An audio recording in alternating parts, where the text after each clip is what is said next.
नमस्कार, दुर्गेंद्र चौहान हूं मैं। भारत की राष्ट्रपति द्रौपदी मुर्मू ने 18वीं लोकसभा के संयुक्त सत्र को संबोधित किया। इस दौरान द्रौपदी मुर्मू ने कहा कि नीतियों का विरोध करना और संसद में बाधा डालना दो अलग अलग बातें हैं।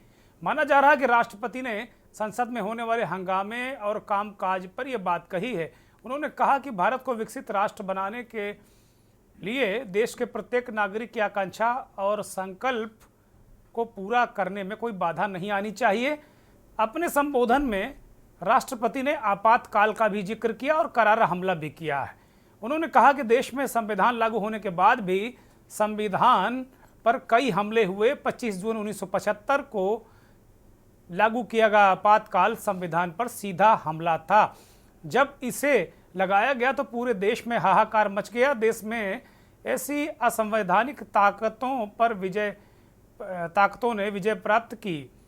मेरी सरकार भारतीय संविधान को सिर्फ शासन का माध्यम नहीं बना सकती, हम अपने संविधान को जन चेतना का हिस्सा बनाने का प्रयास कर रहे हैं। इसी वजह से मेरी सरकार ने 26 नवंबर को संविधान दिवस मनाना शुरू किया है। जम्मू कश्मीर में पूरी तरीके से संविधान लागू किया गया है, जहां अनुच्छेद 370 के कारण पहले स्थिति अलग थी।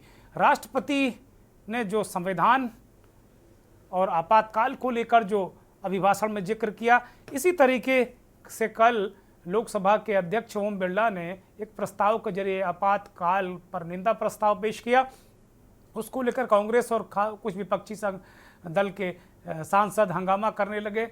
हॉट टॉक भी हुई और जो लोकसभा अध्यक्ष ने उन्हें एक तरीके से नसीहत भी दी, उन्हें चेताया भी। और आज भी इसी तरीके से संविधान को लेकर कई दृश्य देखने को मिले। आज एक दृश्य सबसे ज़्यादा वायरल हो रहा है, चर्चित है। शशि थरूर शपथ लेने के बाद जय संविधान बोलते हैं तो लोकसभा के अध्यक्ष ओम बिरला उन्हें टोकते हैं और कहते हैं कि भाई संविधान के तहत ही सब कुछ हो रहा है। इस बीच कांग्रेस के सांसद गौरव गोगोई कहते हैं कि आप उन्हें रोक नहीं सकते जय संविधान बोलने से। तो इसके बाद एक तरीके से ओम बिरला सांसद को डपट देते हैं। तो ये इस तरीके के दृश्य फिलहाल लोकतंत्र और संसद के लिए मैं ठीक नहीं मानता, क्योंकि सांसद अपनी बात रख सकते हैं और अगर कोई सांसद जय संविधान नहीं कह सकता तो फिर क्या कहेगा। संविधान के मंदिर में अगर संविधान का नारा नहीं लगा सकता तो फिर बहुत सारे धार्मिक नारे इस सत्र में भी लगे हैं। तो क्या संसद और जो संविधान का मंदिर संसद है, क्या वो धार्मिक नारे लगाने के लिए है? क्या किसी राष्ट्र की जयकारे लगाने के लिए है? भारत के अलावा कोई दूसरे फिलिस्तीन की जयकारे लगाने के लिए क्या वो है? तो इस तरीके के बहुत सारे मसले आए। सेंगोल को लेकर समाजवादी पार्टी के सांसद दलित नेता आर के चौधरी ने कहा कि सेंगोल एक तरीके से राजतंत्र का प्रतीक है और उसकी जगह संविधान की बहुत बड़ी प्रति को स्थापित किया जाना चाहिए संसद में। और आज जब राष्ट्रपति अभिभाषण के लिए पहुंची तो आगे आगे उनके सेंगोल लेकर चला जा रहा था। वो दृश्य आप देख रहे हैं अपने टेलीविजन स्क्रीन पर। ये दृश्य है, इससे विपक्ष राजतंत्र का प्रतीक मान रहा है। जब से प्रधानमंत्री ने नई संसद में सेंगोल स्थापित किया तब से ही विपक्ष इसका विरोध कर रहा है। और आर के चौधरी ने पत्र लिखकर कहा कि सेंगोल की जगह संविधान स्थापित कीजिए। अखिलेश यादव ने कहा कि हाँ, प्रधानमंत्री जी ने इस बार सेंगोल को संसद में दंडवत नहीं किया, इसका मतलब वो भी यही चाहते हैं। अपने अपने तरीके से सेंगोल और आपातकाल इसको लेकर बहस छिड़ गई। मुझे दुख इस बात का है कि मूल मुद्दों पर बहस क्यों नहीं छिड़ी। मंथन में सवाल यही है कि राष्ट्रपति ने सरकार की प्राथमिकताओं का जिक्र किया तो विपक्ष ने मूल मुद्दों की फिक्र करके एक नया मोड़ दे दिया। 25 जून 1975 को लागू हुआ आपातकाल कड़ी सजा दिलवाने के लिए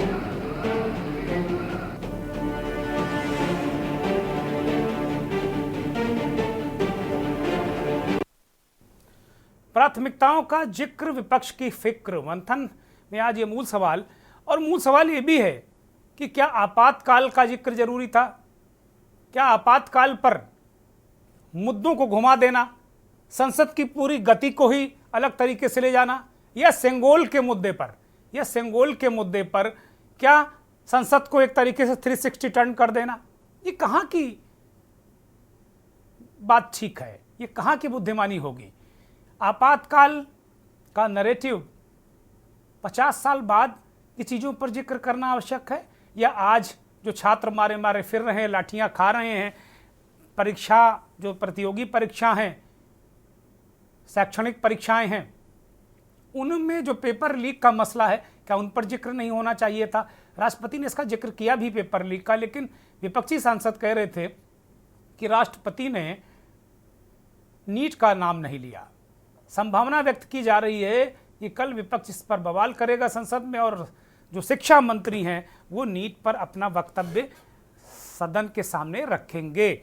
लेकिन मंथन में ये बड़ा सवाल कि ये जो मूल मुद्दे हैं, मूल मुद्दों से पक्ष विपक्ष क्यों भटक जाता है। एक संगरुल पर अटक कर रह गया और दूसरा आपातकाल चिल्ला रहा है भाई। और सबसे बड़ी बात है,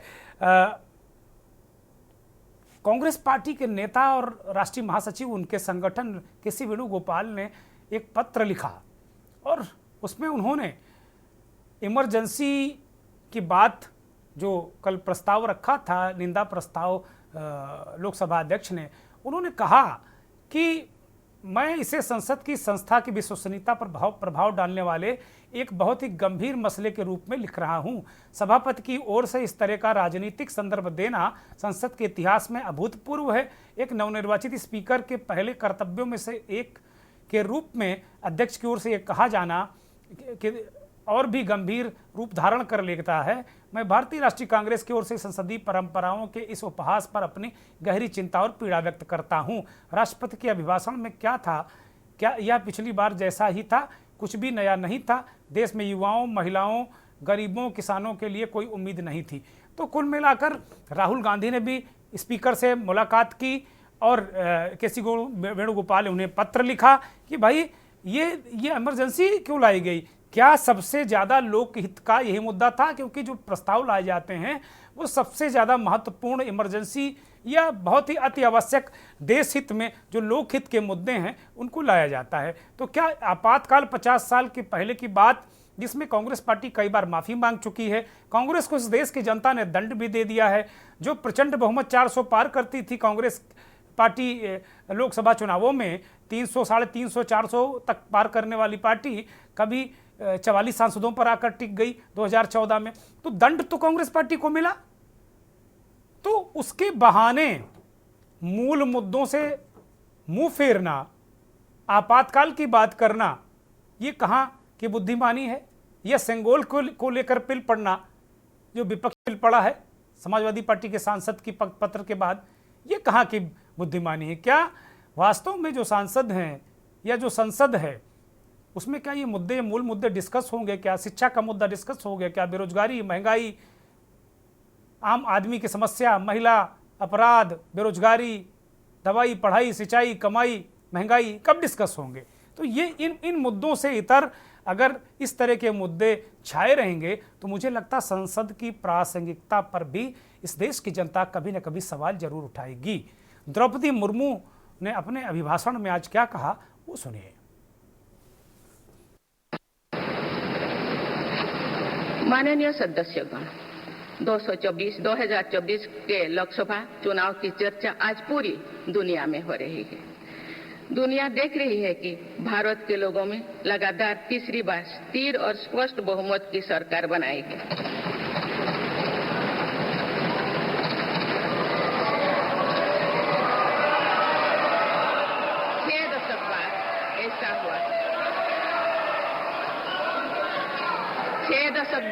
ऐसा हुआ है।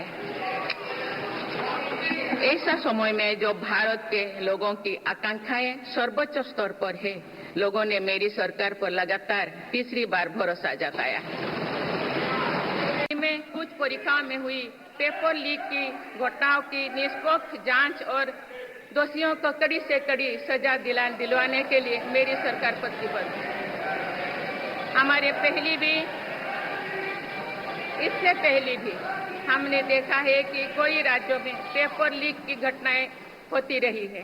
इस पर दलीय राजनीति से ऊपर उठकर दलीय राजनीति से ऊपर उठकर देशव्यापी ठोस उपाय करने की जरूरत है। संसद ने भी परीक्षा में होने वाली गड़बड़ियों के विरुद्ध एक सख्त कानून बनाया है। मेरी सरकार परीक्षाओं से जुड़ी संस्थाओं, उनके कामकाज के तरीके, परीक्षा प्रक्रिया सभी में बड़ी सुधार करने की दिशा में काम कर रही है। 27 जून है। 25 जून 1975 को लागू हुआ आपातकाल संविधान पर सीधे हमले का सबसे बड़ा और काला अध्याय था।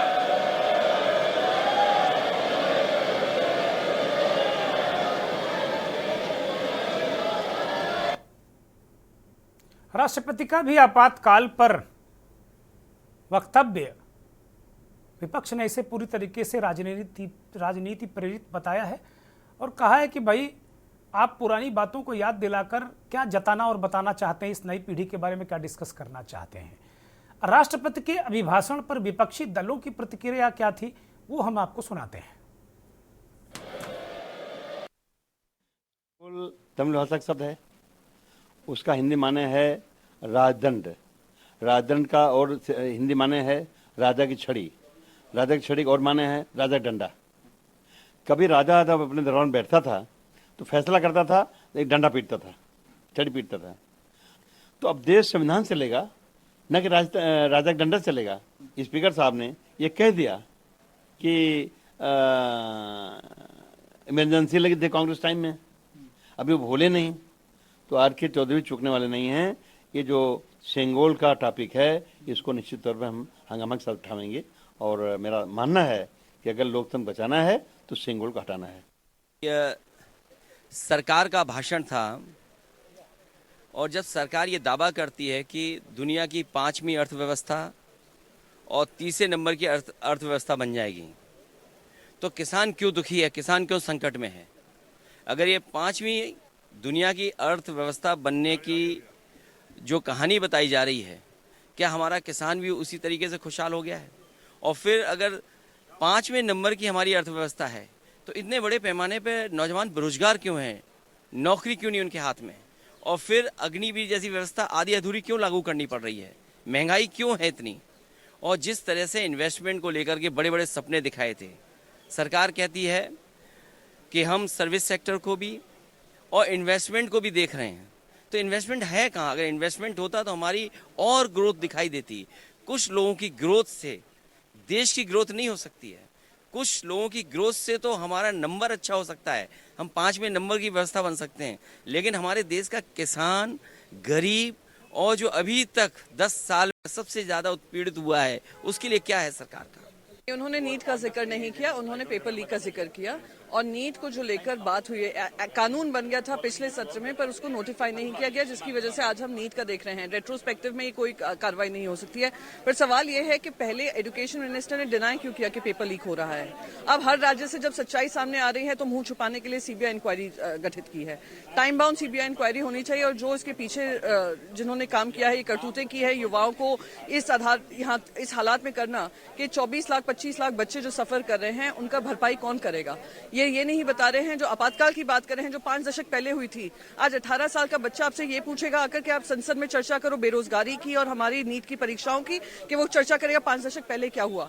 5 दशक पहले जो हुआ उससे सबक सीखा है देश ने। बार बार आकर उसको रटना और कहना कि ये उम्मीद करना कि जनता को बरगला देंगे, वो होने वाला नहीं। देखिए, राष्ट्रपति का अभिभाषण में कुछ भी नया नहीं था।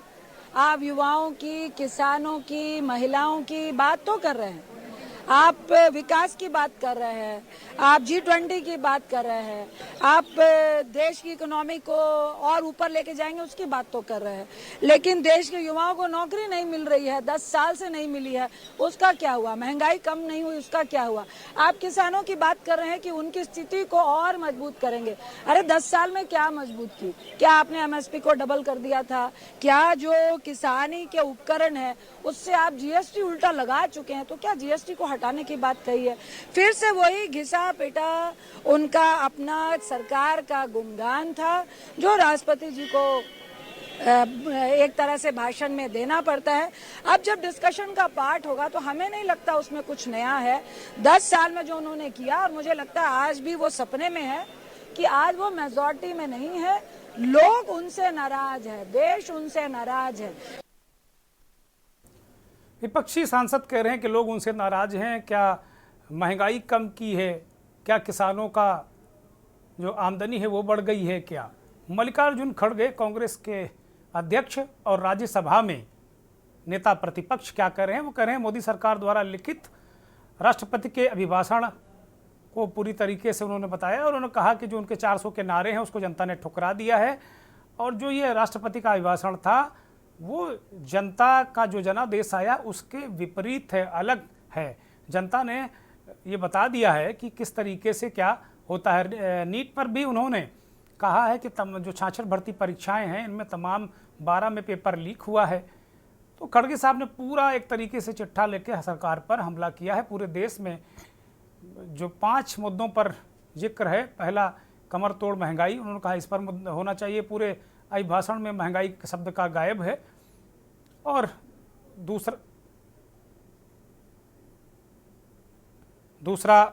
दूसरा मणिपुर का मसला है, जम्मू कश्मीर का मसला है। बहुत सारी चीज़ें खड़गे जी ने भी अपने तरीके से हमला किया है। सीधे चर्चा की शुरुआत करते हैं। हमारे साथ मेहमानों का पैनल जुड़ गया है। उत्तर प्रदेश कांग्रेस के पूर्व अध्यक्ष, बहुत ही वरिष्ठ नेता, लोकसभा और राज्यसभा में बतौर संसद सदस्य रह चुके ब्रजलाल खाबरी साहब हमारे साथ जुड़े हैं। बहुत स्वागत खाबरी साहब, बहुत धन्यवाद, बहुत आभार। ब्रजलाल खाबरी इस देश में दलितों, शोषितों, पीड़ितों और बहुजनों की राजनीति करते हैं और एक बहुत ही जमीनी नेता के रूप में उनकी पहचान है। बहुत धन्यवाद। विनोद आनंद साहब राजनीतिक विश्लेषक के तौर पर हमारे साथ जुड़े हैं। बहुत धन्यवाद विनोद जी। और विनोद जी एमएसपी कमेटी में भी हैं और लगातार खेती किसानी किसानों की बात वो करते रहते हैं। वरिष्ठ पत्रकार महेंद्र सिंह हमारे साथ जुड़े हैं। महेंद्र जी बहुत स्वागत, बहुत धन्यवाद, बहुत आभार। और इस देश के जाने माने वरिष्ठ पत्रकार, तमाम बड़े संस्थानों में प्रधान संपादक, समूह संपादक जैसे पदों को सुशोभित कर चुके वरिष्ठ पत्रकार विश्लेषक अजय शुक्ला हमारे साथ जुड़े हैं। अजय जी बहुत स्वागत, बहुत धन्यवाद, बहुत आभार आपका। विनोद आनंद जी से चर्चा की हम शुरुआत आज करना चाह रहे हैं, चूँकि बहुत सारे विपक्षी दलों ने इस बात को लेकर कहा है कि भाई राष्ट्रपति का अभिभाषण, जाहिर सी बात है सरकार का पक्ष होता ही है, वो कहती हैं मेरी सरकार। विनोद जी, जो विपक्ष कह रहा है कि भाई इस पूरे जो अभिभाषण में ये तो कहा गया कि हमने बहुत सारी बातें की हैं, बहुत सारी चीज़ें की हैं, लेकिन क्या एमएसपी को दुगना किया? क्या किसानों की इनकम डबल हुई? क्या जीएसटी जो करोड़ों में लग गई थी वो क्या वापस हुई? अरे आपने किया क्या है?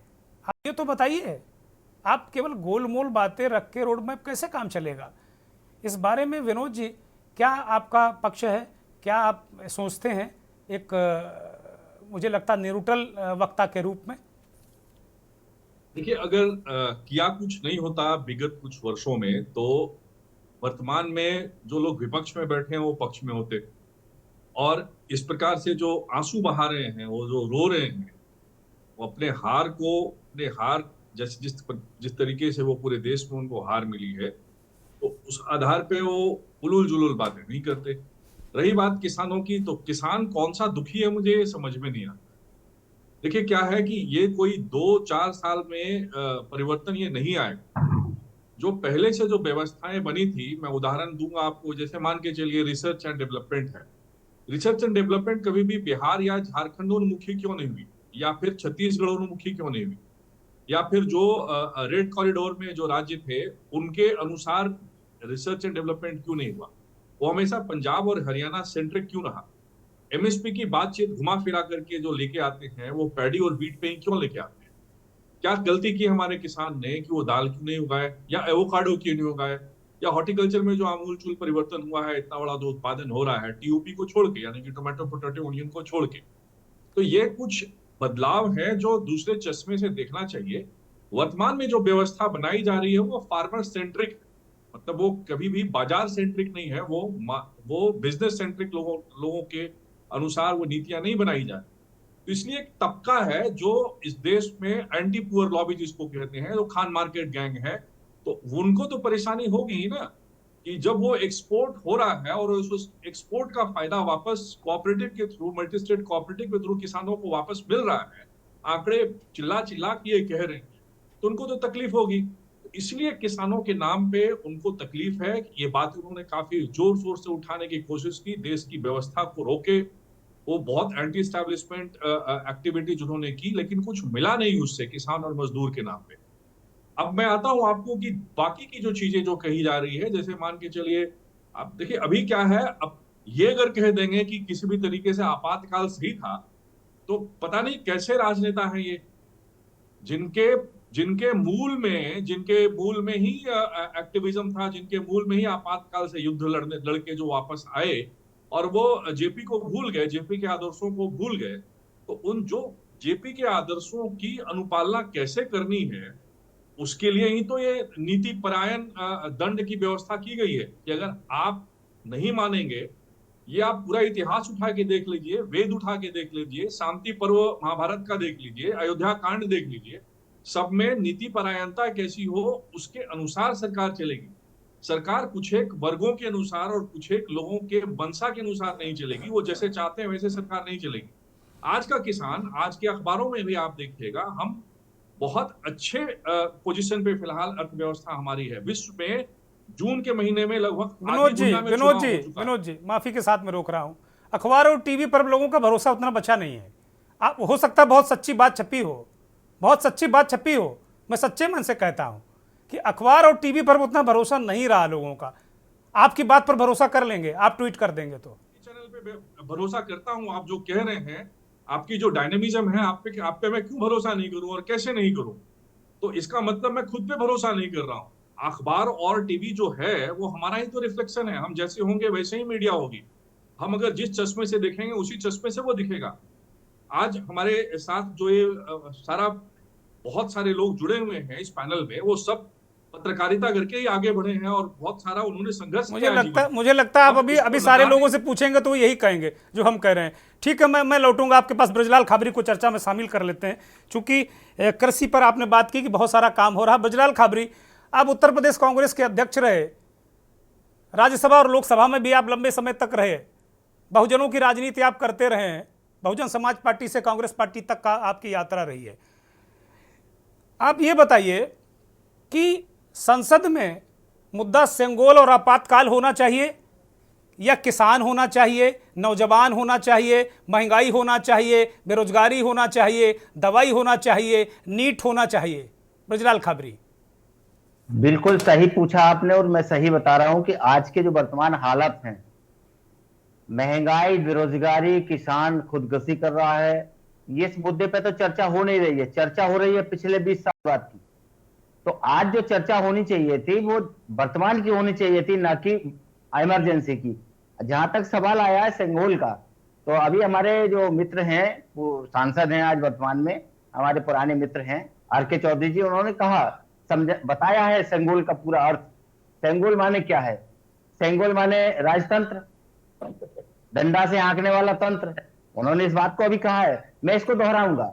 जहां तक किसानों की बात है, हम नहीं समझ पा रहे हैं आनंद जी कहां कौन से किसान की नहीं, ये एमएसपी कमेटी के सदस्य भी हैं, सांसद, पूर्व सांसद जी, ये एमएसपी कमेटी के सदस्य भी हैं, जो 3 कानून वापस लेने के बाद जो मोदी जी ने कमेटी बनाई थी।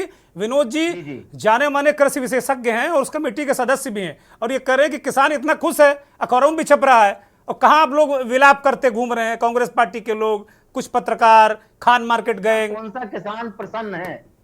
देश का कौन सा किसान प्रसन्न है? गेहूं पैदा करने वाला है, चावल पैदा करने वाला है कि सेब, एप्पल? अरे वो कह रहे गेहूं चावल छोड़ो खाबरी जी, वो कह रहे एवोकाडो उपजाओ, एवोकाडो की खेती करो। मुझे लगता है कि एवोकाडो आप लोगों को उगाना चाहिए। विनोद जी कह रहे हैं गेहूं चावल करोगे तो गरीब रहोगे, ये कह रहे हैं वो। ठीक है, लेकिन वर्तमान में धरातल में किसान कितनी आत्महत्या कर चुका है, इसका भी आंकड़ा आपके पास है। और आप कह रहे किसान खुश है। किसान तो मैं भी हूं, मैं अभी भी खेत से ही आके नहा के बैठा हूं आपके पास। कैसे प्रसन्न है? किसान की लागत नहीं निकल रही है। बोले दीजिए उनको, बोले दीजिए। किसान अपनी लागत को नहीं निकाल पा रहा है। आप कह रहे किसान प्रसन्न है, हम मान लेते हैं, लेकिन मेरा जो कहना है पूरे इधर आप नागपुर से लेकर के यहाँ तक आपके पूरा बुंदेलखंड उत्तर प्रदेश लेकर के, ठीक है आपका पंजाब का एक मान लेते हैं, मेरठ का एक एरिया मान लेते हैं, वहां पर लोग कई तरीके की फसलें पैदा करते हैं, लेकिन बहुत बड़ा एक एरिया है, बहुत बड़ा क्षेत्र है किसानों का जो बुरी तरह से प्रताड़ित है सरकार की गलत नीतियों के कारण। और आप कह रहे हैं कि बहुत प्रसन्न है। अभी आपने एक जिक्र और कहा है कि विपक्ष जो है हार में उलझा है, वो जब हारता है तो उलझी बातें करता है। विपक्ष जो कह रहा है वो आज चर्चा होनी चाहिए एमएसपी पर, किसान के लिए, आज बेरोजगार के लिए रोजगार की चर्चा होनी चाहिए, आज नौजवानों को जो बेरोजगारी है उसको देखना चाहिए। आज जितनी बड़ी महंगाई डायन बनी हुई है, एक बार गाना गाया जा रहा था जब हम सरकार में थे, कांग्रेस जब सरकार में थी तब गाना गाया जाता था फिर महंगाई डायन मारे जा रही है। आज जब वो सरकार में है अब महंगाई उन्हें दिखाई नहीं दे रही है, डार्लिंग हो गई, डायन नहीं है भाई, अब वो डार्लिंग है। कहाँ चक्कर में पड़े खाबरी जी, महंगाई डार्लिंग है, डायन कहाँ है? आप लोग समझ ही नहीं पा रहे हैं उसको, स्वीकार करिए। पता नहीं क्यों नहीं स्वीकार करना चाहिए। अरे आप स्वीकार कर लो जो महंगाई महंगाई कह रहे हो, महंगाई डार्लिंग है, डायन नहीं है। अब नहीं, आज डार्लिंग हम स्वीकार कर रहे हैं, डायन नहीं है, डार्लिंग हम कहना नहीं चाह रहे थे, आज वो डार्लिंग नहीं, डार्लिंग बहुत पवित्र शब्द है हिंदी का, अंग्रेजी का, कोई मतलब ऐसा नहीं है कि उसमें कोई बहुत उसमें अश्लीलता नहीं कोई है। आपने उसको कहा तो हमने आपको उसको रिपीट किया है। कल महंगाई डायन थी, बड़ा ढोल मजीरा बजा करके गले में नींबू और माला पहन करके घूमा करते थे, ठीक है, कैलेंडर लेकर के डांस कर रहे थे, लेकिन आज वही महंगाई इनकी जो है डार्लिंग कैसे बन गई समझ में नहीं आ रहा है। क्या उधर बैठने के बाद, सत्ता में बैठने के बाद अलग दिखाई? देखिए खाबरी जी, विनोद आनंद जी कह रहे हैं कि भाई आप लोग हार वार गए हैं और हारने के बाद भी आप जश्न मना रहे हैं, खुश हो रहे हैं, पूरे देश में हार गए हैं और आपको हार वो पच नहीं रही है, तो आप सरकार को घेर रहे हैं, आप लोग संसद के अंदर, संसद के बाहर। जनादेश का स्वीकार करते हैं, जनता के जनादेश को स्वीकार करते हैं, लेकिन हम खुशी इसलिए मना रहे हैं कि जो 400 पार का नारा था उसे हमने रोका, हमने लड़ाई संविधान करके लड़ी है, हमने लड़ाई संविधान को लेकर जो लड़ी है उसमें हम जीत गए हैं। अच्छा, मतलब फेल भी हो जाओ तो खुश हो कि दूसरे के नंबर डिक्टेंशन वाले नहीं आए, मतलब इसमें खुश रहोगे खाबरी जी आप? नहीं, खुश बिल्कुल हम खुश हैं कि संविधान को जो खत्म करने जा रहे थे उससे हमने रोका है। संविधान को लेकर के हमने पूरे देश को अवर्ण किया है, सारे संविधान को लेकर के पूरे देश के लोगों को ये जानकारी हो गई है कि जो सत्ताधारी आप भी सदन के सदस्य रहे हो, आप भी सदन के सदस्य रहे हो, 2 बार आप सांसद रहे हो, और आप ये बताओ कि राष्ट्रपति पहले आपातकाल का जिक्र ओम बिरला जी करते हैं, लोकसभा के अध्यक्ष, आज राष्ट्रपति जी ने भी वो बात कही, हालांकि वो राष्ट्रपति जी की सरकार के बारे में ही कहती हैं, तो उन्होंने वो भी कहा आपातकाल को लेकर। आपातकाल एक सच्चाई है, अगर उसको कोई कह भी रहा तो उसको स्वीकार करने में दिक्कत क्या है? आप क्यों उस पर रिएक्ट करती है आपकी पार्टी? खाबरी जी सुन नहीं पा रहे आपको, अनम्यूट करिए।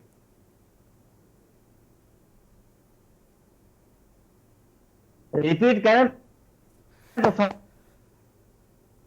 बोलिए।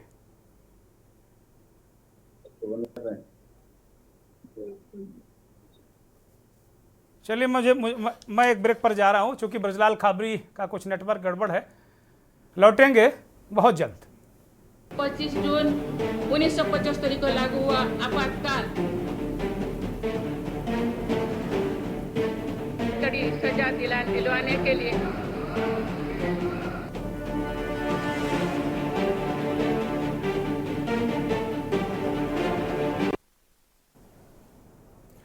प्राथमिकताओं का जिक्र और विपक्ष की फिक्र, मंथन आज इसी पर हम कर रहे हैं।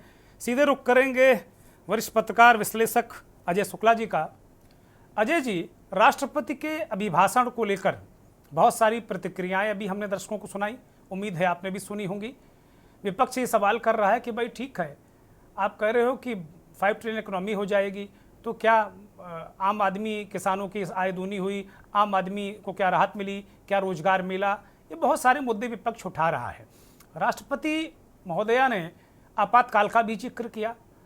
क्या सेंगोल और आपातकाल जैसे मुद्दे संसद में चर्चा का विषय होने चाहिए क्या? कोई भी हो, पक्ष या विपक्ष हो, क्या मुद्दों पे बात नहीं होनी चाहिए या ये सब मुद्दों को भटकाने के लिए होता है? अजय जी। दुर्गेश जी, सबसे पहले तो हमें ये तय करना होगा कि हम लोकतंत्र में जी रहे हैं, प्रजातंत्र में जी रहे हैं, या आज भी हम राजतंत्र में। पहली बात ये जी। दूसरी बात हमें यह तय करनी होगी कि संसद, संविधान बड़ा है या कोई भी सरकार बड़ी है। आज यदि हम इन सब चीजों पे बात करें, आज देश में जो मुद्दे हैं, जो प्रति व्यक्ति आय है, जो महंगाई है उसके औसत में, जिस तरीके से गरीबी है, जिस तरीके से जो परीक्षा के पेपर लीक हुए हैं, दूसरी चीजें हुई हैं, क्या ये चिंता का विषय नहीं है जो भविष्य तय करते हैं हमारे युवाओं के, हर किसी के? और बच्चे किसी एक पार्टी के नहीं है, किसी एक उसके नहीं है। पिछले जो है 5 साल के भीतर जिस तरीके से पेपर लीक हुए हैं और दूसरी गड़बड़ियां हुई हैं, 1 दर्जन से अधिक पेपर गड़बड़ हुए हैं, धांधली हुई है, जिसके कारण से करीब 75 लाख के करीब जो है स्टूडेंट्स प्रभावित हुए हैं, छात्र प्रभावित हुए हैं। निश्चित रूप से वो बच्चे तैयारी करते हैं, वो जो शिकार हुए, क्या उस पर चर्चा नहीं होनी चाहिए? तो ये बात बिल्कुल जरूरी है। देख लो ना, सबसे पहले आइए कि राष्ट्रपति और संसद के अंदर स्पीकर जब इमरजेंसी की बात करते हैं और कहते हैं संविधान की धज्जियां, तो साहब संविधान का उपहास तो वो खुद कर रहे होते हैं। 518 सदस्यों की लोकसभा होती थी जिस समय 1971 में श्रीमती इंदिरा गांधी जीती थी। उसमें से 352 सदस्य उनके आए थे, यानी आज के औसत में देखें तो बहुत ज्यादा आए थे। तो मतलब जो ये 370 कहते हैं वो 370 थे उनके। तो आप यह समझ लीजिए कि जब यह स्थिति में था, उस स्थिति में इमरजेंसी लगाई गई, तो संविधान के अनुच्छेद जो बाबा साहब भीमराव अंबेडकर ने संविधान बनाया, उसके अनुच्छेद 352 से 360 में किए गए प्रावधान के तहत बनाया, यानी संविधान के तहत बना। उसे मंत्रिपरिषद ने पास किया सर्वसम्मति से। उसके बाद में लोकसभा और राज्यसभा ने पास किया। उसके बाद राष्ट्रपति ने उस पर हस्ताक्षर किए। आप इससे समझ सकते हैं कि सारी संवैधानिक परंपराओं का पालन करके अब उसमें कुछ ज्यादतियां हुई होंगी, कुछ और वो हुए होंगे, उनको लेकर के श्रीमती इंदिरा गांधी ने 24 जनवरी 1978 को खुद क्षमा मांगी और कहा कि निश्चित रूप से तमाम कारण मौजूद थे, तमाम कारण हैं और कुछ जातियां भी हुई हैं। इसके लिए कोई और अपना दोष माने न माने, मैं माफी मांगती हूं और मैं जिम्मेदारी लेती। आप सोचिए, इतनी बड़ी बात कही थी, इसीलिए शायद जनता ने दोबारा उन्हें मैंडेट दिया। और जब वो 1977 में हारी, तब भी 34% वोट लेके हारी। 2014 में नरेंद्र मोदी बीजेपी 34% वोट ही पाई थी और श्रीमती इंदिरा गांधी सन 77 में भी कांग्रेस 34% से अधिक वोट लेके आई और उसके बाद में 1980 में वो 43% वोट लेकर के आई और फिर 350 पार हुई। तो इससे आप यह समझ लीजिए कि जनता ने जनादेश भी दिया कि नहीं, आप सही थी, गलती हुई थी, आपने उस गलती के लिए एक्सेप्ट किया। तो इसलिए मुझे लगता है कि सदन में चर्चा करा करके उस समय की चुनी गई संसद का आप अपमान कर रहे हैं, लोकतंत्र का अपमान कर रहे हैं, संविधान का अपमान कर रहे हैं और राष्ट्रपति का अपमान कर रहे हैं। तो यह अपने आप में गलत है। रही बात सिंगोल की, बात आती है, सिंगोल राजशाही का प्रतीक है, इसमें कहीं कोई दो राय नहीं है। वह उसका यदि चोल वंश से जो जोड़ते हैं और जिस तरीके से उसकी परिभाषा लेते हैं कि नीति का दंड है, बिल्कुल है, लेकिन वह नीति सिखाने को थी राजघराने के लिए। हम जब लोकतंत्र में हैं तो हमारे लिए सबसे पवित्र ग्रंथ है संविधान और संविधान हमारे लिए सर्वोपरि है। उसे हाथ में लेके चलिए, उसे सिर में रखिए, उसे चाहे जहां पर कीजिए। तो उसका आप मुजाहिरा कीजिए, ना कि ये कीजिए। तो इससे समझ में आता है कि आप संविधान से नहीं चलना चाहते। तीसरी चीज, हमारे देश में या तो द्रौपदी नंगी हुई थी या मणिपुर में लड़कियां नंगी हुई। किसका डबल इंजन की सरकार है। अभी परसों की घटना है यूपी में गाजियाबाद में, जो वीडियो वायरल भी हुआ है, वहां की पुलिस कर रही है, मोहन नगर में लड़की नग्न स्थिति में जा रही है, वो अपने बदन को छिपा रही है, अपने बालों से छिपा रही है। आप सोचिए कितनी गंभीर घटना है। इस तरह से तमाम घटनाएं हो रही हैं। आप लखनऊ में देखिए, लखनऊ में उस दलित जो है लड़की से किस तरीके से 7 लोग गैंगरेप करते हैं जो दवा लेने गई थी। इस तरह की इतनी घटनाएं हैं कि हम उनकी नजीर नहीं दे सकते और उन पर आप चर्चा नहीं कर रहे हैं। आप चर्चा नहीं कर रहे हैं युवाओं के भविष्य पे, आप चर्चा नहीं कर रहे हैं बेरोजगारी पे, आप चर्चा नहीं कर रहे हैं महंगाई पे। दाल, रोटी, चावल, दूध, जो चीज कहिए इतनी महंगी है कि आज घर चलाना मुश्किल है। और आंकड़े, सरकार के आंकड़े बताते हैं कि आमदनी की अपेक्षा महंगाई बढ़ी है, प्रति व्यक्ति आय कम हुई है औसत में। तो आप समझिए जब प्रति व्यक्ति आय औसत में कम हो रही हो, किसानी की लागत बढ़ रही हो और वो आमदनी घट रही हो, जो प्रधानमंत्री ने कहा था कि डबल कर देंगे आमदनी, तो 2022 में डबल करनी थी, डबल तो नहीं हुई। हाँ, लागत जरूर डबल हो गई, उससे भी ज्यादा हो गई। तो आप सोचिए इतने जब संकट खड़े हैं, उस स्थिति में आप सिर्फ जुमले की बात करें, आप नैरेटिव तय करें, इससे नहीं चलेगा। आपको बात करनी पड़ेगी उन मुद्दों पे। यदि आप कर सकते हैं सिर्फ यह कह देने से कि हम 5 ट्रिलियन की इकोनॉमी बन जाएंगे, दुनिया की तीसरी बन जाएंगे, बन जाइए। यदि इस देश के आम आदमी को उसका लाभ नहीं मिलता है, ठीक है, ये बात कही है अजय जी, ये बात अखिलेश यादव ने कही है कि आप चंद लोगों की जो अमीरी है उसको आप जिस भी गेज से नापना चाहें, जो भी पैमाना हो उसको आप माप लीजिए और आप 5 ट्रिलियन बन जाइए। लेकिन अगर आम आदमी को राहत नहीं मिलेगी, नौकरी नहीं मिलेगी, महंगाई से राहत नहीं मिलेगी, किसान सरसब्ज नहीं होगा, तो कैसे चलेगा।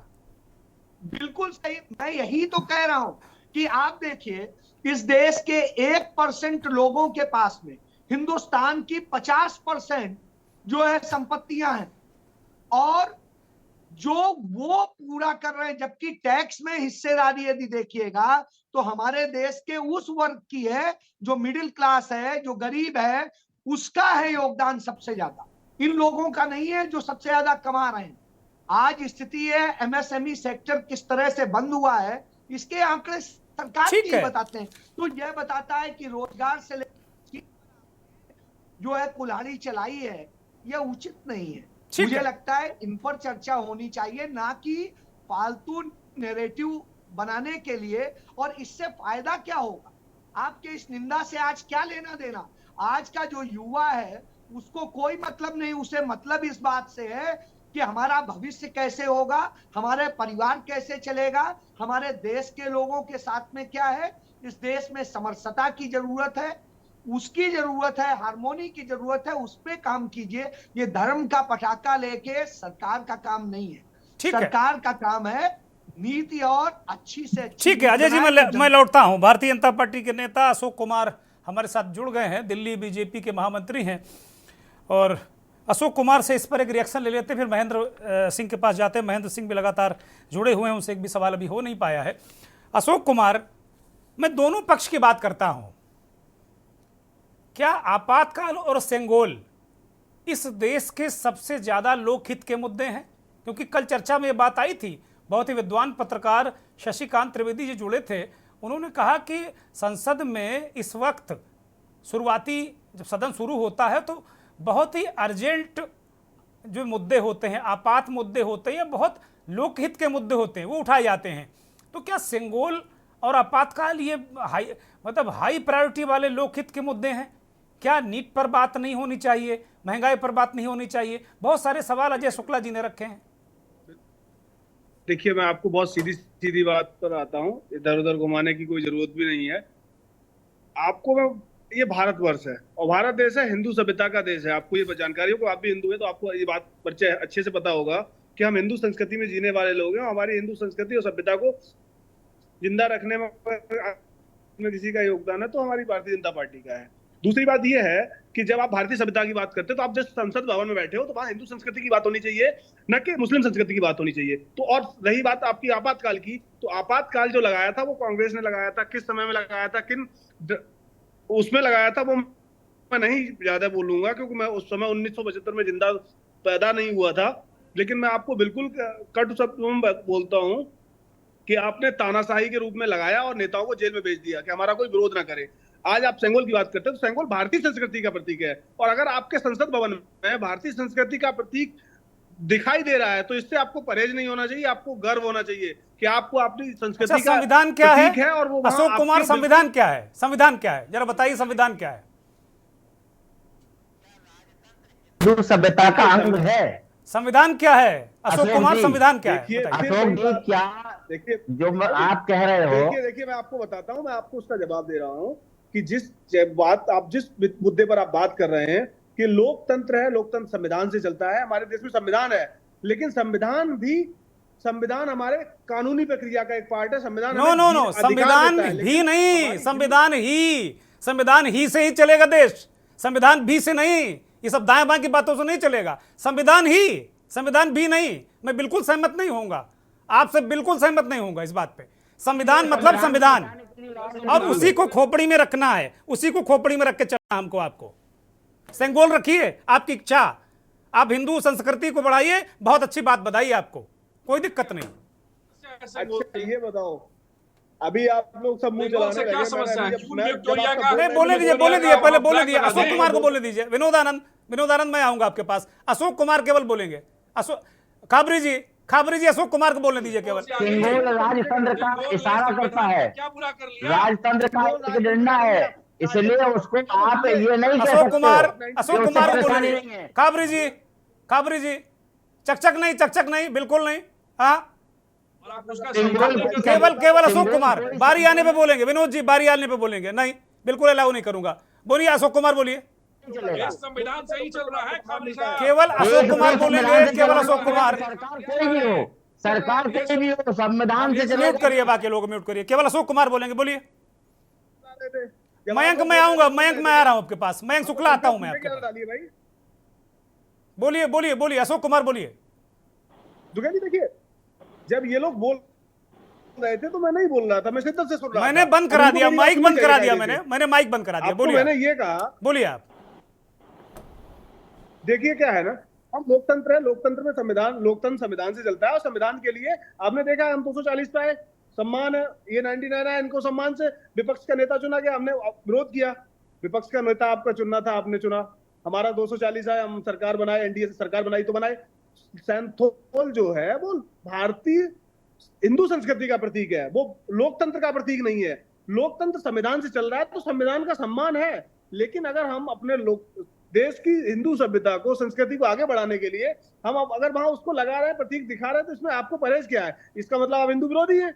आप देश में आपका उद्देश्य ही नहीं है देश हिंदू संस्कृति के आधार पर चले, आप देश के बिल्कुल गद्दार और विरोधी हैं। आपको हिंदू तो वो दलित सांसद जिन्होंने उठाया है, जो दलित सांसद जिन्होंने उठाया है, वो हिंदू विरोधी हैं, गद्दार हैं देश के। आर.के. चौधरी, देखिए आप आर.के. चौधरी गद्दार हैं। अगर आप मुझे लगता है अभी और दुर्गति आप लोग कराएंगे अपनी पार्टी की, मुझे ऐसा लग रहा है। अभी दलितों को गरिया के और कराएंगे दुर्गति, मुझे लगता है और कराएंगे। देखिए मैंने एक व्यक्ति विशेष मत करिए, मुद्दे पर रहिए। मैं बिल्कुल कह रहा हूं जी, आप हिंदू संस्कृति का, आप अगर खुद हिंदू हैं और आप हिंदू संस्कृति का विरोध करते हैं, भारतवर्ष में रहते हैं हिंदू। अच्छा, सेंगोल ही सबसे बड़ी संस्कृति है क्या? सबसे बड़ी संस्कृति सेंगोल है क्या? आप इस बात को, आप सेंथोल को आप बिल्कुल ये कह रहे हैं कि ये राजतंत्र है। राजतंत्र नहीं है, लोकतंत्र से संविधान से लोकतंत्र चल रहा है। ठीक है अशोक जी, मैं जरा मयंक को ले लेता हूं। अशोक जी आप रुकिए, मयंक को लेता हूं। मयंक बोलिए, कुछ कहना चाह रहे थे, मैं आऊंगा फिर भी लौट के। बोलिए, जल्दी से बोलिए, फिर महेंद्र सिंह के पास जाऊंगा, बहुत ही सबसे बाद में मामला हो जाता है उनका बहुत। जी मयंक अनम्यूट करिए, जल्दी से बोलिए, हम सुन नहीं पा रहे हैं आपको। भारतीय जनता पार्टी के नेताओं को थोड़ा अध्ययन करके आना चाहिए। हिंदू संस्कृति की बात कर रहे हैं, पहले तो भाजपा को शर्म आनी चाहिए। राम मंदिर का इतना क्रेडिट लेते रहे और राम मंदिर एक छोटी सी बारिश में टपकने लगा तो पहले तो संसद इस पे पे चर्चा देश से करो, माफी मांग मुद्दों पे चर्चा करो भाई। आज राम मंदिर पे चर्चा नहीं करेंगे हम। आज संसद पे चर्चा करो। संसदीय मुद्दे क्या होने चाहिए? संसद में तो नीट का मुद्दा उठना चाहिए सबसे पहले, संसद में बेरोजगारी का मुद्दा उठना चाहिए। तो आपके सांसद ने क्यों उठा दिया सेंगोल? आपके सांसद को क्यों सेंगोल दिख गया भाई? उनको आपातकाल दिख गया, आपको सेंगोल दिख गया। और जनता के मुद्दे ऐसे दिखा दिया आप लोगों ने सिंगट्टा जनता को, ये लो अभी चुनाव हमने किया, ऐसे ऐसे देखो। आप सेंगोल लिए घूम रहे हो और वो आपातकाल लिए घूम रहे। 50 साल की आपातकाल की लाश कंधे पे ढो रहे हैं और जनता क्या करेगी? ऐसे ऐसे। अगली बार आप लोगों को दिखाया गया ऐसे ऐसे करके, ध्यान रखिएगा। बोलिए। जब मोदी जी ने पूर्ण बहुमत तो संगोल को प्रणाम कर रहे थे, आज वो सिर्फ संविधान को प्रणाम कर रहे, संगोल को प्रणाम करना भूल गए। शायद उन्हें समझ में आ गया है कि देश संविधान से चलेगा और हिंदू प्रतीकों की अगर इतनी चिंता भारतीय जनता पार्टी को है तो इन्होंने जो हजारों मंदिर, सैकड़ों मंदिर गैलरी बनाने में और कॉरिडोर बनाने में तोड़ लिए, इनको शर्म आनी चाहिए भाजपा वालों को। हिंदू धर्म का नाम लेने से भी इन्हें परहेज करना चाहिए और इनके मोदी जी को इस बात को समझना चाहिए कि जैसे उन्होंने पहले प्रणाम किया था आगे भी प्रणाम करें ना। संविधान को माथे लगा रहे हैं। आज जब उनकी दुर्गति हो गई, उत्तर प्रदेश में सफाया हो गया, पूरा एनडीए मिलकर हम 37 सीटों में, पूरा एनडीए मिलकर 36 सीटों पे निपट गया। तो भारतीय जनता पार्टी को कहीं ना कहीं अपने जो कुकर्म है वो समझ में आने लगे हैं, इसीलिए अब वो संगोल को प्रणाम नहीं कर रहे हैं, अब संविधान को प्रणाम कर रहे हैं। 5 सीट रह गए साफ थे, पता चलता है कि नरेंद्र मोदी जी नहीं, ये जनता के इसमें मैं सहमत नहीं हूं। कभी आप 2 रह जाएंगे, कभी नहीं रहेंगे, और कभी वो भी 2 थे। ये सब जनता का खेल है। आप लोग जनता को समझिए। इसीलिए मैं कह रहा हूं कि जनता के मुद्दे उठाइए। सेंगोल और आपातकाल की लाश मत ढोइए, रहने दीजिए, सेंगोल का मुद्दा छोड़िए। इसीलिए हुई क्योंकि इनके कुकर्म सामने आ गए। अच्छा, ठीक है। अब महेंद्र सिंह को चर्चा में लेंगे। महेंद्र सिंह, पूरा आपने दृश्य देखा, राष्ट्रपति के अभिभाषण में राष्ट्रपति महोदया ने भी आपातकाल का जिक्र किया। ठीक है, एक काला अध्याय था। मुझे लगता है कि 10 साल की मोदी की सरकार में बहुत बार आपातकाल का, हर साल आपातकाल दिवस मनाया जाता है और पूरे देश में बाकायदे जगह जगह कैंप होते हैं, नेता उसकी याद दिलाते हैं नई पीढ़ी को। अच्छी बात है, उनका अपना तरीका है राजनीति करने का। लेकिन सदन में क्या, जैसा कि विपक्ष ने आरोप लगाया कि जो संविधान पीठ है लोकसभा अध्यक्ष की, क्या उसका राजनीतिक इस्तेमाल हुआ या नहीं हुआ? बिल्कुल। ये मुद्दा ठीक है, 50 साल पहले की चीजों को आप याद कर रहे हैं। याद करने के बहुत सारे और तरीके हो सकते हैं जिससे याद किया जा सकता है, लेकिन पहला प्रस्ताव ही निंदा प्रस्ताव आया। बहुत अच्छा चल रहा था, सब लोग बधाई दे रहे थे, सारी चीजें हो रही थी। और पहला प्रस्ताव जब आता है, अब जरूरत नहीं थी, अगर आप एक अच्छा कॉर्डियल माहौल पर संसद चलाना चाह रहे हैं, इसकी कोई जरूरत नहीं थी कि आप उन चीजों को, आप बाहर फंक्शन हो रहे हैं आपके, अब बीजेपी मना रही है, पॉलिटिकल पार्टियों का ये मुद्दा है, उनको मनाना चाहिए, उनको याद दिलाना चाहिए। और जिस तरीके से एट्रोसिटीज हुई थी, कोई इनकार नहीं करता, बहुत एट्रोसिटीज हुई थी, बहुत ज्यादा हुई थी, पर कोई इनकार नहीं। लेकिन उसका संसद में और खासतौर पर उस दिन ऐसा नहीं होना चाहिए। अगर आपको उस पर चर्चा ही करानी थी, 50 साल आप कह रहे हैं पूरे हो रहे, 50वां साल है, आप बाद में प्रस्ताव एक आ सकता था, कोई मोशन ला सकता था, वहां हो सकती थी चर्चा उसकी। लेकिन शुरुआत आप उससे कर रहे हैं, इसका मतलब है आप कहते हैं इसको छेड़ना, चीज करना। तो आप खुद आप एक पहले आप कह रहे हैं कि संसद सबसे सहभागिता से चलानी है, सारे मुद्दों पर बात करनी है, चर्चा करनी है। अब 50 साल के मुद्दे को अब क्या उस पर आप निंदा प्रस्ताव ला करके क्या आप दिखाना चाह रहे हैं? जितनी निंदा होनी थी, कहते हैं ना लोकतंत्र में जनता निंदा करके सरकार से बाहर कर देती है। इंदिरा गांधी को उसी वक्त सरकार से बाहर कर दिया था जनता ने, वो उन्होंने दंड दे दिया था लोकतांत्रिक तरीके से जो दंड देना चाहिए। बाकी जो पीड़ित थे, बहुत सारे लोग पीड़ित थे। कल से आज तक मैं 5-7 इस तरीके के सेमिनार और प्रोग्राम्स को मैं देख चुका हूँ, सब वही सारी चीजें दोहराई जा रही, वही सारी चीजें। मुद्दा ये है कि जो संविधान सस्पेंड किया गया था, फंडामेंटल राइट्स सस्पेंड किए गए थे, आज क्या वो फंडामेंटल राइट्स लोगों को मिल रहे हैं? क्या मूल अधिकार लोगों को मिल रहे हैं? यही तो प्रॉब्लम थी ना कि अगर आपातकाल लगा है तो फंडामेंटल राइट्स सस्पेंड हो गए, जो सबसे कोर इशू था। तो क्या आज हो रहा है? मैं आंकड़े देख रहा था एनसीआरबी के, हर घंटे 19 से 20 लोग आत्महत्या कर रहे हैं। हर एक घंटे में जो आत्महत्या का आंकड़ा है, एक किसान का आत्महत्या का आंकड़ा है, एक किसान या खेतिहर मजदूर, बहुत बड़ा आंकड़ा है। आप ये सोचिए कि अगर इतनी खुशहाली है इस देश में, तो सुसाइड कोई खुशहाली में तो नहीं करता है, कोई परेशानी होगी, कोई दिक्कत होगी, जो सड़क पर स्टूडेंट्स हैं, बेरोजगार है, एमएसएमई का जो हाल है, तमाम चीजों पे आंकड़े आपके अर्थव्यवस्था के जो बता रहे हैं, सरकार के खुद के आंकड़े हैं, कोई मनगढ़ंत आंकड़े नहीं, जब समय समय पे पेश करती है। ठीक है, बेरोजगारी चरम पर है, क्या वो पहला मुद्दा नहीं होना चाहिए? चुनाव में बड़ा मुद्दा था, क्या वो पहला मुद्दा नहीं होना चाहिए था कि हम बेरोजगारी पर बात करेंगे? नीट का ज्वलंत मुद्दा है, नीट का जब मुद्दा उठा उसके बाद 2-3 परीक्षाएं और रद्द हो गई, नीट पीजी की परीक्षा भी रद्द राष्ट्रपति हो गई। महोदय ने, महेंद्र जी, राष्ट्रपति महोदय ने कहा कि हमारी सरकार ने कठोर कानून बनाया था, अब वो इम्प्लीमेंट अभी हो नहीं पाया, हो रहा है।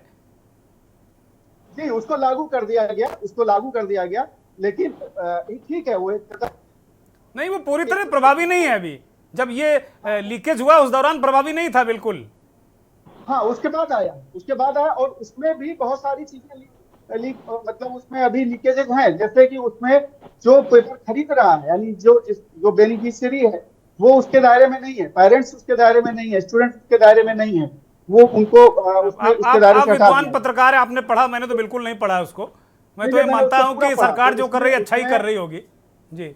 उसमें पेरेंट्स और उसमें जो स्टूडेंट्स हैं वो उसके दायरे से बाहर कर दिया गया। ठीक है, यानी जो, हाँ, तो अभी पूरी तरीके से प्रभावी हो ही नहीं पाएगा। ठीक है, क्योंकि जब तक आप उनको अकाउंटेबल नहीं करेंगे।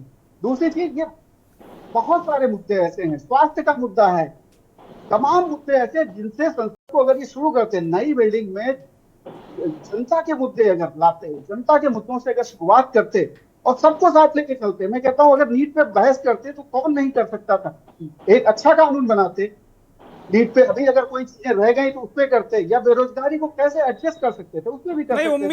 उम्मीद है कि कल शिक्षा मंत्री कुछ बोलेंगे, हो सकता चर्चा हो जाए इस पर, उम्मीद है कल, हम उम्मीद करते हैं। पेंडिंग जो मुद्दे हैं, जो किसानों के पेंडिंग मुद्दे हैं, जिन पे आश्वासन प्रधानमंत्री ने खुद दिया था कि उनको वो एड्रेस करेंगे, तो अच्छा नहीं होता अगर उन मुद्दों से बात की जाती, उन मुद्दों से सभी लोगों का सहयोग मिलता। मेरा ख्याल है कोई ऐसा नहीं जो किसान के मुद्दों को चर्चा नहीं करने देता। बहन जी समाप्त कीजिए जल्दी से। तो यही बहुत सारे, मेरा कहना है कि जब जनोन्मुखी मुद्दों को अगर लाते तो एक अच्छा उदाहरण पेश कर सकते थे। अब ऐसा लग रहा है कि ऐसे मुद्दे से शुरुआत की कि संसद का पूरा सत्र खुलेगा हंगामा। ठीक बात है, आपने एक मुद्दा उठाया, किसान आत्महत्या कर रहे हैं, और हमारे साथ किसानों के देश के सबसे बड़े एक्सपर्ट में से एक विनोद आनंद जुड़े हुए हैं लगातार विश्लेषक के रूप में। और विनोद आनंद के मुताबिक चारों तरफ बिल्कुल हरियाली है, बिल्कुल धान की फसल अब उसकी बेड़ लग गई है, लेकिन वो कह रहे हैं कि अब धान और गेहूं की फसल छोड़ो, एवोकाडो की खेती करो। तो अब किसान अगर एवोकाडो की खेती नहीं करेगा तो जान तो देना पड़ेगा। मैं आ रहा हूं, अजय जी आ रहा हूं, अजय जी आ रहा हूं, मैं आ रहा हूं, जरा विनोद जी का एक छोटी सी टिप्पणी ले लूं। बोलिए विनोद जी। आपके सवाल का जवाब दे दूं? हाँ बोलिए विनोद जी। अच्छा, बहुत बहुत शुक्रिया जी। देखिए, ऐसा है कि मैं आपको कुछ आंकड़ों से पहले अवगत करा देता हूं जी, और मैं चाहता हूं कि आप 1-2 मिनट ध्यान से सुन लीजिएगा। मैं केवल 1 मिनट दे पाऊंगा, विनम्रता से कह रहा हूं, क्योंकि मेरा कार्यक्रम बिल्कुल अंतिम चरण। बात खत्म कर सकता हूं अगर आप नहीं सुनना चाहते हैं तो, लेकिन जितना इल्जाम लगाया नहीं, मैं सुनूंगा। देखिए, मैं आपकी बात को बिल्कुल सुनूंगा, क्योंकि दर्शक सुन रहे हैं, यहाँ सब कुछ दिख रहा है, सब कुछ सामने दिख रहा है। मैं आपकी बात को अगर रोकूंगा तो दर्शक मुझे खतावार महसूस करेंगे या हमें ठहराएंगे। बोलिए, मैं ज्यादा समय नहीं लूंगा। साहब, दुर्गेश जी सुन लीजिए, आज की तारीख में प्रति व्यक्ति जो उत्पादन सीरियल्स का होता है, जो अनाज का होता है, वो 5 टन होता है, और लगभग 4.5 टन प्रति व्यक्ति हॉर्टिकल्चरल क्रॉप का होता है। तो अगर इसको आप विकास नहीं कहते हैं तो पता नहीं विकास कौन सा होता है। पहली बात, अरे उंगली दिखा दीजिएगा शुक्ला जी पहले, बाद में मेरी बात सुन लीजिए। दूसरी बात, मैं जब एवोकाडो की बात कह रहा हूं तो मैं ये कह रहा हूं, आप क्या चाहते हैं किसान कि वही धान और गेहूं में लगा रहे और आपको सस्ता अनाज विदेश को देता रहे? बिल्कुल जी, मेरी बात पूरी सुनिएगा जी। आधी अधूरी बात नहीं करता हूं मैं जी, मैं आधी अधूरी बात नहीं करता हूं। पूरे विश्व को सस्ता अनाज खिलाने वाला मेरा किसान रहेगा क्या? मेरा किसान वैसा होगा जो पूरे देश को नहीं, पूरे विश्व को वो सारे एग्जॉटिक क्रॉप खिलाएगा जो इंपोर्ट करते हैं, और उस पूरे ग्लोबल वैल्यू चेन में अपनी जगह बनाएगा। वैसा किसान हमको चाहिए। जहां खाबरी साहब जिस उत्तर प्रदेश से आते हैं, वहां पे कई ऐसी फसलें हैं जिसको डाइवर्सिफाई किया गया है। जरा दूसरे चश्मे से देखने की आवश्यकता है। हम सिर्फ और सिर्फ हमारे यहाँ 1,26,000 वेराइटी की तो पहले सिर्फ पैडी हुआ करती थी, लेकिन खाबरी साहब ने ऐसा किया, इनकी कांग्रेस पार्टी ने, कि सिर्फ 2 ही वेराइटी पे एमएसपी मिलेगी। अरे ऐसी एमएसपी हमको नहीं चाहिए, हम बदलेंगे उसको। हम 2 ही वेराइटी पे क्यों दें? बिहार के किसान और तमिलनाडु के किसान ने कोई गलती की है क्या? उसके हर जिले से आप खरीदारी नहीं करवाएंगे। तो हम जो खरीदारी करेंगे, एमएसपी की वैसी व्यवस्था बन रही है जो फार्मर सेंट्रिक हो, जो एडमिनिस्ट्रेटिवली इम्प्लीमेंटेबल हो, जो बिजनेसली यानी इकोनॉमिकली वायबल हो। ऐसा नहीं कि हवा में हम बात कह दें, और सबसे प्रमुख बात इन्वायरमेंटली सस्टेनेबल और पॉलिटिकली एक्सेप्टेबल हो। तो ये 5 फिल्टर लगा करके प्रधानमंत्री जी की कमेटी है ये आप इसके बारे में आप लोगों को मैं और बताना चाहता नहीं, मैं किसी दिन अलग से बात करूंगा आपसे, पूरा आधे घंटे का समय दूंगा आपको, अलग से बात करूंगा। मुझे बहुत व्यग्रता है आपसे बात करने की। बोलिए। किसान मजदूर आपको जवाब दे चुका है, और फिर भी अगर आपकी आंखें नहीं खुली है तो भगवान आपकी तो है। विनोद जी, प्रभु विनोद जी, एक और विनम्र मेरा सवाल है। अभी इन्होंने जो कहा महेंद्र जी ने कि किसान आत्महत्या कर रहा है, वो क्या गलत बात है? क्या झूठ बोल रहे हैं क्या? ये आंकड़े भी गलत हैं तो मैं आज अपनी कमेटी से इस्तीफा दे दूंगा। ना, अरे ऐसा मत करिए, ऐसा मत करिए भाई, ऐसा मत करिए, देश का बहुत नुकसान हो जाएगा। आप बड़े एक्सपर्ट हैं इसमें, कहीं थोड़े 1 घंटे में ईमेल भेज करके और आप प्रेस रिलीज कर दूंगा कि अगर मेरे एक भी आंकड़े गलत हो। नहीं, आपके आंकड़े नहीं, मैं महेंद्र जी के आंकड़ों की बात कर रहा हूं कि ये किसानों की आत्महत्या की बात कर रहे हैं, तो वो तो बिल्कुल सही नहीं है। कई हैं किसान की आत्महत्या के मूल में यूनियन और स्टेट के रिलेशनशिप है। सरकारें राज्य की काम नहीं करती है, कृषि राज्य का विषय है। महेंद्र जी जरा इस पे ध्यान दीजिए। और जो एफआईआर होते हैं उन एफआईआर को संभालिए, फिर पता चलेगा कि कौन सा। चलिए, ये किसानों के मुद्दे पर मैं दोनों मेहमानों से माफी चाहता हूं, मैं अजय शुक्ला जी को ले लूंगा, क्योंकि अब किसानों के मुद्दे पर मुझे बहुत जल्दी एक डिबेट करानी पड़ेगी। बहुत सारी जानकारियां हैं, क्योंकि बड़ा भ्रम भी फैलाया जाता है किसानों के मुद्दे पर। अजय जी, आप कुछ कहना चाहते, बोलिए जल्दी से, बहुत वक्त नहीं है मेरे पास। भूखे भजन न होए गोपाला, ये कहा जाता है हमारे यहाँ। तो कमो आ रही आवाज आ रही? तो अरे बोलिए, दर्शक बिल्कुल बुलंद आवाज है आपकी, सुन रहे हैं। भूखे भजन न होए गोपाला, तो वही स्थिति है कि हिंदुस्तान में खाने को है नहीं। खुद सरकार कह रही है कि हम 81 करोड़ को खाना खिला रहे हैं। हम नहीं कह रहे हैं, प्रधानमंत्री कह रहे हैं। और जब यह कह रहे हैं तो आप सोचिए, इसका मतलब इस दशा में है इस देश का व्यक्ति कि अपनी रोटी नहीं खा सकता है, और इस दशा में हो, और हम कह रहे हैं कि किसान बड़ा संतुष्ट हो गया। आत्महत्या के हम कहते हैं बहुत सारे कारण हैं, तो साहब बहुत सारे कारण हैं, उनका समाधान कौन करेगा? जो व्यक्ति कहता था। इसके बाद युवाओं की आत्महत्या का भी आंकड़ा देख लीजिए, हर घंटे 2 से 3 जो है युवा आत्महत्या कर रहा है। आप ये सारी चीजें, तो इसके लिए कौन जवाब देगा? ये प्रधानमंत्री कह दे हमारा नहीं जिम्मेदारी है, ये इसकी जिम्मेदारी है, तो स्टेट को सेंट्रल गवर्नमेंट रेफरेंस जारी करती है। क्या एक भी स्टेट को जारी किया इसको लेके? क्या इसको लेके कहीं गंभीरता दिखाई है? यदि एक को भी जारी किया हो तो आप मुझे आंकड़ा दिखा दीजिए। एक आदेश नहीं दिखा सकते हैं कि इन जनता की समस्याओं को लेके कहीं पे रेफरेंस जारी किया होगा। तो जब यह मुद्दे ही नहीं है उनके लिए, तो मुद्दा ही, जैसे कि बता रहे थे हिंदू धर्म, अरे हिंदू धर्म या मुस्लिम धर्म या कोई धर्म करना सरकार का काम नहीं है। हम सेकुलर कंट्री हैं, हर ये काम धर्म के लोग करेंगे, धर्माचार्य उसके लिए बने। आपका काम संस्कृति को बचाना है, सभ्यता को बचाना है, देश के लोगों को बचाना है, उन्हें समृद्ध करना है, और इस देश के संविधान के तहत करना है। यह नहीं है कि आप अपनी मनमानी से करेंगे। और तमाम सारी चीजें, आप वेलफेयर स्टेट हैं, आप कोई उस तरह की कंट्री नहीं है, तो आपको पहले बनिया की दुकान की तरह नहीं सोचना होगा। आपको सोचना होगा वेलफेयर के लिए, और वेलफेयर के लिए कुछ होता दिखता नहीं है। साहब कहने को आंकड़े हैं, तो आंकड़ों से देश नहीं चलेगा, लोगों की भूख नहीं मिटेगी। बहुत शुक्रिया अजय जी, बहुत धन्यवाद। खाबरी जी, 5 सेकंड की टिप्पणी आपकी मैं लेना चाहूंगा। खाबरी जी। आनंद जी को लेके मैं कह रहा हूं कि इनके आंकड़े बिल्कुल दुरुस्त हो सकते, जमीन पे नहीं है। जमीन का जो आंकड़ा है वो स्पष्ट है कि सरकार ने किसान को मौत के मुंह में ढकेल दिया। किसान पूरी तरीके से अपाहिज हो गया है, मजदूर। ठीक है, माफी के साथ में खाबरी जी, आपको माफी के साथ में रोक रहा हूँ। बहुत बहुत शुक्रिया अशोक कुमार जी, ब्रजलाल खाबरी जी, बहुत धन्यवाद। बहुत धन्यवाद विनोद आनंद जी, अजय शुक्ला जी, महेंद्र सिंह जी, बहुत धन्यवाद तमाम उन दर्शकों का जो के न्यूज़ को देखते हैं, हमारे इस खास कार्यक्रम मंथन को देखते हैं। मुझे लगता है कि किसान और उनके मुद्दों पर एक अलग से मुझे चर्चा करानी चाहिए।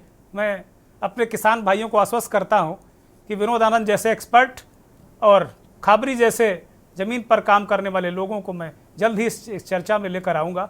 लेकिन सवाल यही है कि सेंगोल और आपातकाल से ज़्यादा लोकहित के मुद्दे हैं इस देश में, इनमें कौन सा लोकहित है जो ये संसद में इतनी प्रमुखता से रखे जा रहे हैं और इन पर बहस हो रही है। बहुत बहुत धन्यवाद, नमस्कार।